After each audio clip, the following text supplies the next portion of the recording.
Day. Welcome to Link Live. My name is Marina Mayer, Editor-in-Chief of Food Logistics and Supply and Demand Chain Executive. I'm here with my crew.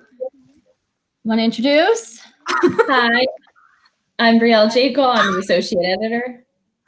And I'm McKenna Morales, and I am the Assistant Editor. And we're very excited because today we have a special guest. He's our first guest in 2021. Very excited. We have Trey Anderson, Industrial and Logistics Lead for Cushman and Wakefield, on today to discuss commercial real estate, site selection, impact on supply chain, real estate trends, and more. So Trey, welcome to the show. Thank you. Good to be here.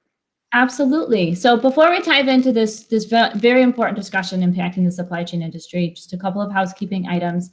Reminder to everybody that the nominations for Food Logistics Top Green Providers Award will open on February 8th.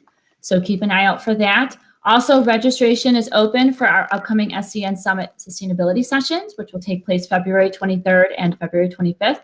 So please go to foodlogistics.com and scexec.com to look everything up.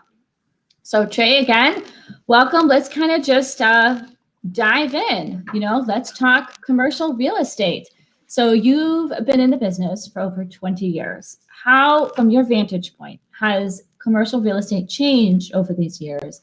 And what kinds of trends are you seeing with regards to the supply chain landscape?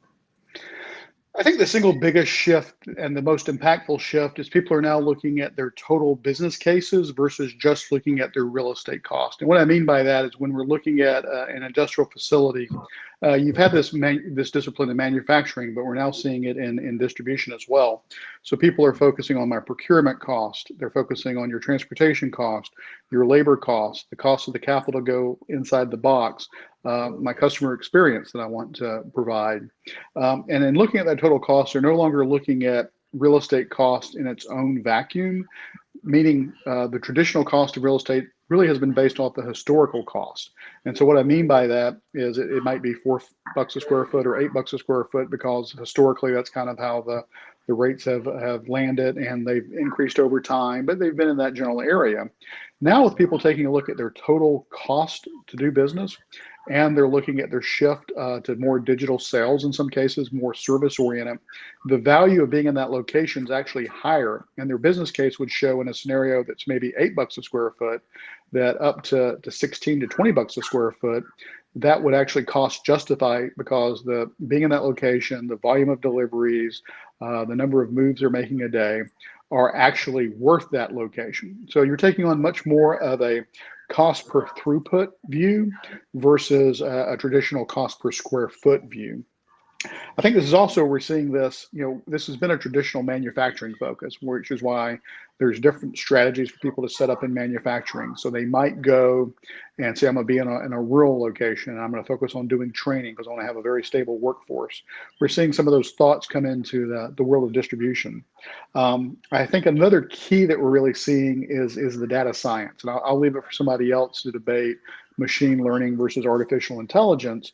But the fact remains that we're getting very good at understanding customer profiles, customer demands, what products we're going to sell in what location, and making sure we're putting that inventory in the right place, but also understanding what the demand looks like. And that's really helping us get much more focused on delivery. That's why you're seeing trends around, say, for instance, micro fulfillment, where you're seeing, this push to digital sales.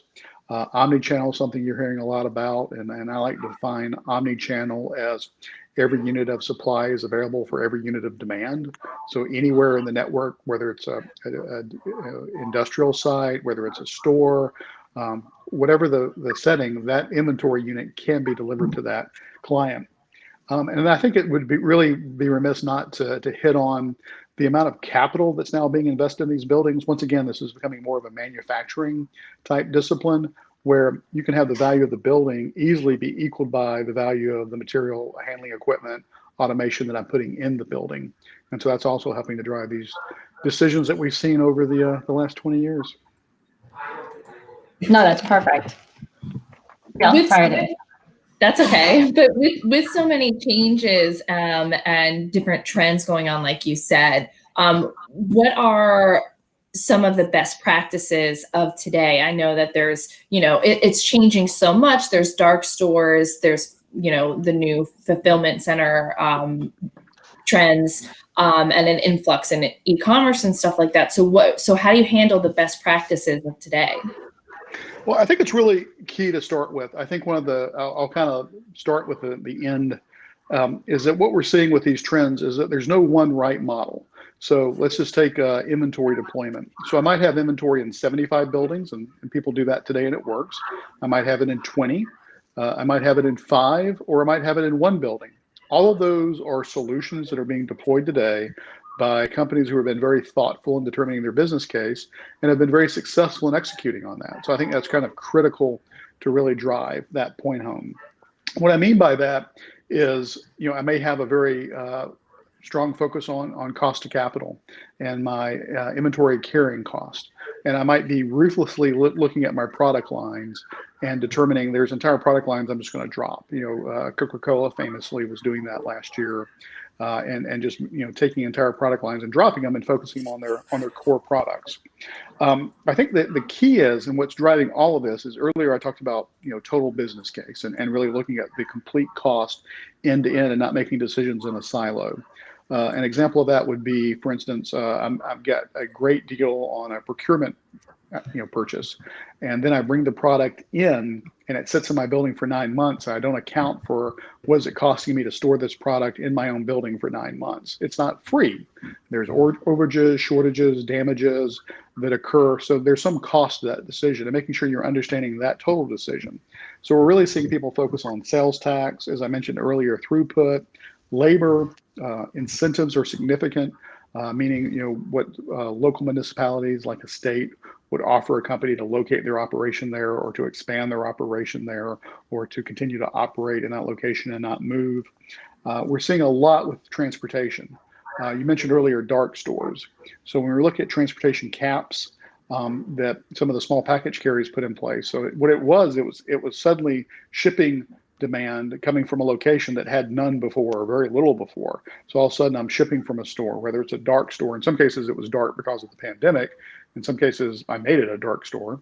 In some cases it's an operating store, but now I'm starting to ship from that store but once again, omni-channel my inventory and provide that product from anywhere in my network, preferably someplace close by. So as that started happening, I had to get more thoughtful about where am I shipping, because now suddenly I have caps on my volume. And we've all seen how the small parcel carriers have been running very high volumes for an extended period of time. They've been at Christmas volumes now for months. And so now they're offsetting that with surcharges, and those surcharges are going to continue in 2021. So that's a key in terms of how am I thinking about handling this and being more thoughtful about my volume. In some cases, I literally have an artificial constraint that I can't ship more because they're not going to accept more packages from me, or thinking about where am I shipping from and how am I shipping, getting much more thoughtful about that. And once again, that really leads it to having a robust industrial network. It's one reason you're seeing a lot about micro fulfillment. And micro fulfillment, the beauty is it's nothing new. So I might have 10,000 square feet. It might be goods to person technology, which is a very tried and true automation that I've been running for quite a while in buildings. And then what I'm doing is I'm taking advantage of my customer profile. I'm taking advantage of my SKU profile, my demand, and getting very accurate in what I think is going to be ordered from me and being very efficient.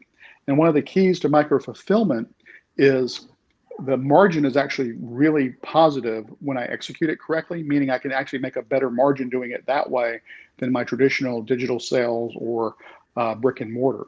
Also, I think this concept of labor, I can't hit enough on. So if you ask me what I missed most on last March in terms of thinking of the impact of the pandemic, I'm reading the unemployment numbers just like everybody else is, and like, okay, well, clearly we're not going to have a trouble finding labor. Could not have been more wrong. Labor's continued to be a struggle. Finding enough labor, the right labor in the right location, even as I increase my pay rates, has been a struggle. So there's this traditional focus on DC labor being a better margin than retail labor. So meaning I want to take as much work as I can off my retail labor and push it on my DC labor. Well, as we've seen with this ship from store increase, curbside pickup increase, that's no longer the case. So I'm also doing a lot of operations now in my retail store, which are fairly significant. And I think finally, to wrap all of this up on that question, what we're seeing is digital sales is no longer an opt-in. So I've sat in boardrooms and heard, clients talk about, how much do we want to be in digital sales, or digital sales is a separate business from our brick and mortar business. And what we're seeing is now you have to have a digital presence. You have to be able to, ship from your distribution center, maybe pick up in a store or ship direct, or allow that person to return it at the store, or allow that person to buy it at the store and return it online. So all of this has been accelerated by the pandemic. It was already in play, but that's really one of the main outcomes we've seen of the last year. Right. And then, so retail malls and outlets are closing all across the country, and a lot of it is because of the pandemic. But then that was also happening before because people are switching to e-commerce so much. So what kinds of opportunities does this present 3PLs, distributors, and supply chain operators? So let's walk through that. So one, there was this thought that you're going to see a lot of conversion of retail space into industrial space. And while we have seen some, it certainly hasn't been this wave that's talked about. For one of the reasons, it's hard. You think about taking your average shopping mall or retail space. It doesn't really look a lot like your typical distribution center. And as I've talked about earlier, the focus on the quality of the space and the quality of the location is really important. So the space itself doesn't always lend itself for conversion. Certainly operating in it and doing ship from store makes a lot of sense if you can fulfill that order complete from that store. So I think when we're looking at the 3PLs and other service providers, this concept of home delivery is significant. So, we were talking about earlier some of the caps that small package carriers were putting on. So the ability to use that as staging space, consolidation space, ways to lower my transportation cost, consolidate like all my small packages that are going, several thousand miles away from me, consolidate it, ship it. That would be a strategy. I think you also, when we think about omni-channel, you have a lot of reverse logistics space. And if you notice, there really isn't a standard for reverse logistics because there's not a standard for service. Some companies are literally having you take it to a shipping center. You can just have them scan a QR code, they put it in a plastic bag, and away it goes. Other people, you have to package it up in the original packaging, take it to a sender, ship it. Some places you can take it to a store. So in that case, you see all those different channels. That's a very manual process. So we're finding a use for some of this either obsolete or outdated space for some of these reverse logistics processes, which are still very manual. And it depends on the service again. Do I want to have the refund given in a week? Do we want to have the refund given in 3 weeks? And depending on what I'm trying to do as a company, that's going to drive it. I also think, this ability to understand what I want to do with my inventory, meaning, do I want to have a high percentage of being in stock, and do I just want to sell through it, and when I'm done, it's gone? That's certainly a strategy that companies utilize nowadays. And then it really comes down to that customer experience. So it's really highly variable in terms of the opportunities, because what is the company trying to accomplish? Are they making a long-term bet that this is how they're going to operate? In that case, then it's very good temporary space, transition space. In terms of one thing that these locations do have, it's a lot of parking. And as we've seen going to more vans, high volume, you're used to it. More importantly, your neighbors are used to it. So they're used to a lot of cars coming in and out already. It's not something you're introducing to that area they haven't experienced before. So it's a great place for that use as well.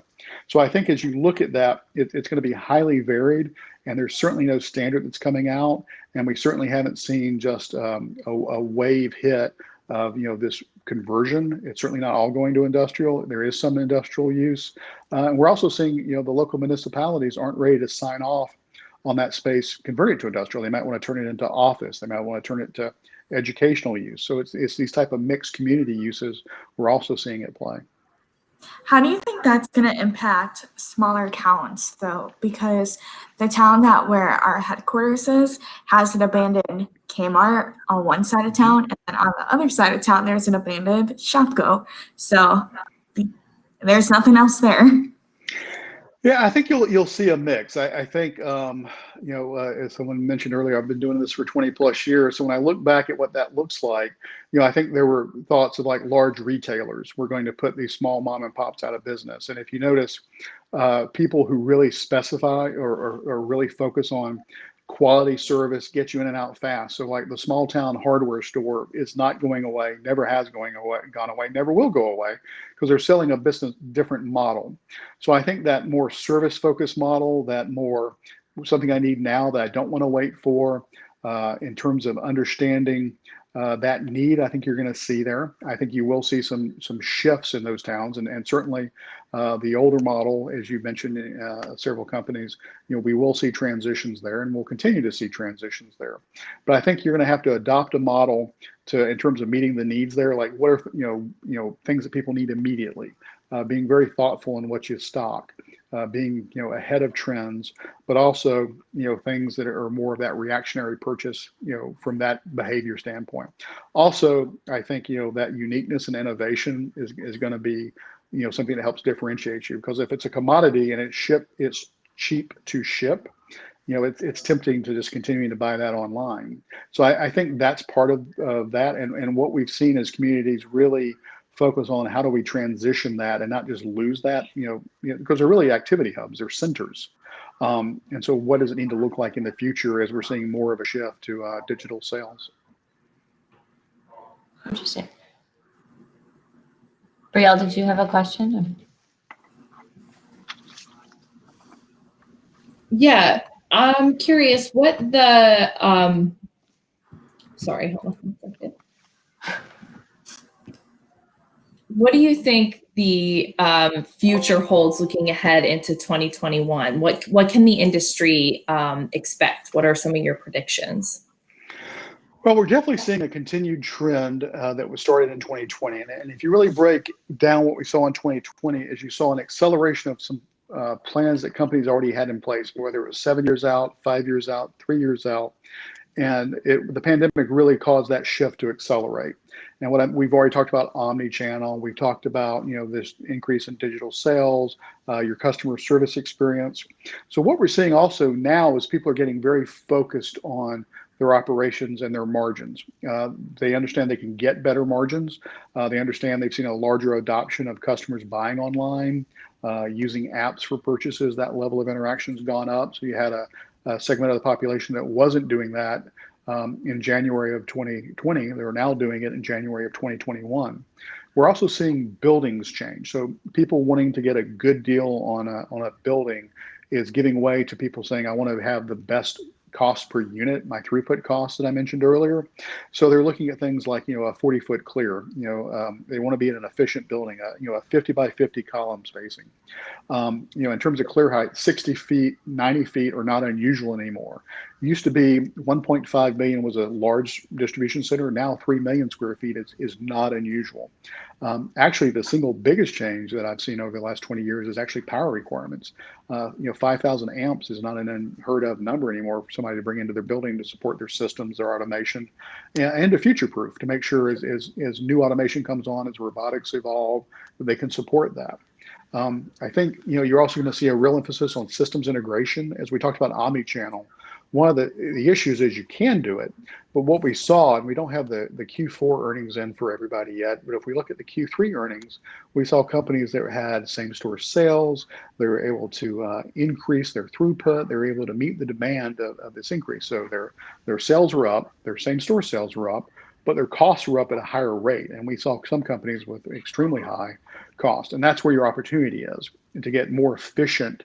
And if you're betting that this way of doing business is going to continue and that your customers like it, I, for one, really like curbside pickup. So I've sat in the parking lot a few times and wondered, am I ever going to want to go inside again when I can just do this? Mm-hmm. So I think you're going to see that behavior continue. And so people are going to focus on that efficiency in their network and making sure they're building out the building to support them, and not just let me find an existing building and retrofit it. So that emphasis on the building we're going to continue to see. We're also seeing a significant increase in manufacturing. So as we've seen some executive orders come out in the last week, more of a focus on U.S. production, normal production of goods that typically haven't been produced lately. So there's goods that can be produced here that haven't been, from a cost standpoint, say in the pharmaceutical industry. I think we're going to see a focus there on risk. We all learned what it was like to be out of products or to not have those raw materials. I think you're going to see that trend continue. And so I think the biggest single thing you're going to see is that this is not just a temporary change. This accelerated the change that was coming. And so we are seeing no signs of it slowing down. In fact, on the manufacturing side, we're actually seeing it really pick up. We were getting a lot of chatter and questions last year, and this year we're already seeing the RFPs where people are really looking to regionalize their global production, and they're taking a real look at North America. So in the design, build, construction phase, there's always that question, do I build new or do I upgrade the existing? That's always been, the long gone question. So what are you kind of seeing? Are these companies, and maybe it varies by market, maybe it's different on the food side versus non-food, like pharmaceutical, whatever. What are you seeing these companies do? Are they building new facilities, or are they just rehabbing what they already have in place? We're definitely seeing a trend to move into new facilities, simply because some of the requirements you want when you actually design a building to hit the throughput that you want and the cost savings that you want. We're definitely seeing people move into new, a 24-foot building with smaller column spacing just isn't going to be as efficient for you to set up a modern throughput design as a 40-foot clear 50 by 50 column spacing. So we're definitely seeing a demand for new space. In some cases, with a high degree of automation, we're seeing people that are essentially building shells around the automation, multi-level mezzanine, everything from goods to person to I would definitely call them cobots. We really haven't seen robotics make the penetration into distribution yet that you have in manufacturing. So I think you're seeing that trend. In pharmaceuticals, I think you're also seeing clearly this idea of risk. So there's a good number of raw materials for pharmaceutical manufacturing that's made outside the U.S. So are you going to start producing that here domestically? And that's really more from a security risk standpoint would be an example. We're already seeing this in the commodity areas or some products that behave like commodities. For instance, semiconductors. We've seen the automobile industry impacted by semiconductor shortages. So once again, we're going to stand up, semiconductor production in the U.S. for no other reason, just to ensure that we have a consistent supply and not having that just be an extremely lean supply chain. So I think that's going to drive it as much as this transformation of wanting to be in a more modern, efficient building, and then understanding the savings I can get from that far outweighs the savings I'm going to get from retrofitting an existing building. Not to say that you can't very well retrofit an existing building and make improvements, but when we're seeing seismic shifts in digital sales penetration, that is a very different fulfillment model than when I'm shipping cases or pallets. Interesting. And I asked that because we have a mall by us that obviously is not doing well because of the pandemic, and it just reopened, still not doing well. And I just read on Facebook a couple of days ago that they're kind of rehabbing it, and they're turning half of it into the traditional mall, but then they're taking the other half and turning it into warehousing for additional local retailers, whether they be food or just regular retail. So I just thought that was interesting because I feel like that is kind of where the future is going in terms of this. If the infrastructure is there, why not utilize it? And what we've seen, we tend to think of it at Cushman Wakefield like NFL cities and AAA cities. So the question earlier, what does this mean to my town? What we're seeing is, the large industrial networks for like same day fulfillment, next day, fast fulfillment that have been being built out are now moving into less populated areas, the AAA cities. And that trend's going to continue. So that need to be able to do fulfillment. I think on the food side, once again, how long are people's memories? But are we going to want to have more of our food supply, locally near us in case there are issues or there are outages in the supply lines? Frozen food can last for quite a long time. So do I want to set up some of that nearby my municipality? So that way, if there is a shortage or there is an outage or a run, I can quickly replenish. I think those are questions that people are going to wrestle with, but it will definitely breed a need for more local distribution than we previously have had. Interesting. Well, I appreciate you coming on and joining our show today. I know that it was very insightful, and it's an area that I know is important. I don't know that much about it. We do talk to a lot of the design build guys, but when it comes to terms of like actually building and sharing and then moving into places, what that means. So I do appreciate you being a part of our show today. And for the rest of the audience, thank you for tuning in today. Be sure to check out foodlogistics.com and stcexec.com to read our new blog posts, check out our videos, download our Link podcast, and more. We hope to see you next week at 11 a.m. Central, where we'll be talking with Luisa Fernandez-Willie, the senior economist with the Association of American Railroads, discussing rail trends. So Trey, thank you again for joining us. Thank you for your time today. And we'll see you everybody next week, Wednesdays, Central, 11 a.m. Central. Thank you.